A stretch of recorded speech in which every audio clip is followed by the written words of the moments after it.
நான் சாப்பாடு போடுற பகுதியில ஒரு ஓரமா ஒரு இடத்துல ஒரு பந்தல் மாரி ஒரு அமைப்பெல்லாம் சின்னதா போட்டிருந்தாங்க. அது எதுக்குன்னு தெரியல. வேற ஒருத்தங்கள நான் சந்திக்கும்போது அவங்க சொன்னாங்க, "இங்கருந்து இந்த புடவ துணி அது இதெல்லாம் ஒருத்தர் வாங்கிட்டு போனாங்கப்பா.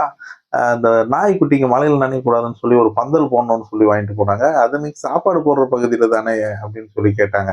"எனக்கு தெரியலையே" அப்படின்னு சொல்லி நான் சொன்னேன். அப்ப இந்த ஸ்ரீலட்சுமி நகர் பக்கத்துல அப்படின்னு சொல்லி சொன்னாங்க. அந்த தெரு பேர் சொன்னாங்க. அப்ப ஆமா அந்த இடத்துல ஒரு சின்னதா பந்தல் போட்டிருக்காங்க. அதுதான்பா நாய்க்குட்டிங்க அங்க போட்டிருக்கான் ஒரு நாய். குட்டிங்கலாம் நனையக்கூடாதுன்னு சொல்லிட்டு இதெல்லாம் வாங்கிட்டு போய் போட்டிருக்காங்க அப்படின்னு.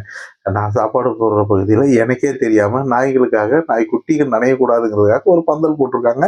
நான் அந்த நாய்க்குட்டிகள எடுத்து அந்த இடத்துல விட்டோம். அந்த இடத்துல சந்தோஷமா அந்த நாய் குட்டிகள பால் குடுத்துட்டு அந்த மலையிலிருந்து ஒதுங்கி இருந்தது.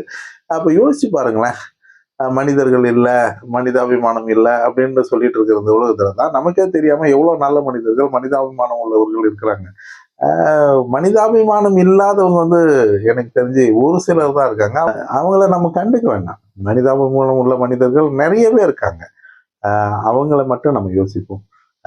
நம்ம எல்லாருமே அ அந்த நாய்களுக்கு, பசிச்சிருக்கிற நாய்களுக்கு இந்த மாரி சின்ன சின்ன உதவிகளை தண்ணி குடிக்கிறது, தண்ணி குடுக்கறது, சாப்பாடு குடுக்கறது, அவங்களுக்கு வெயிலுக்கு ஒதுங்க இடம் குடுக்கறது.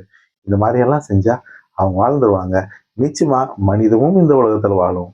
மனிதாபிமானமும் வாழும். மனிதர்களும் வாழ்வாங்க. நம்மளோட சேர்ந்து அந்த நாய்களும் வாழும்.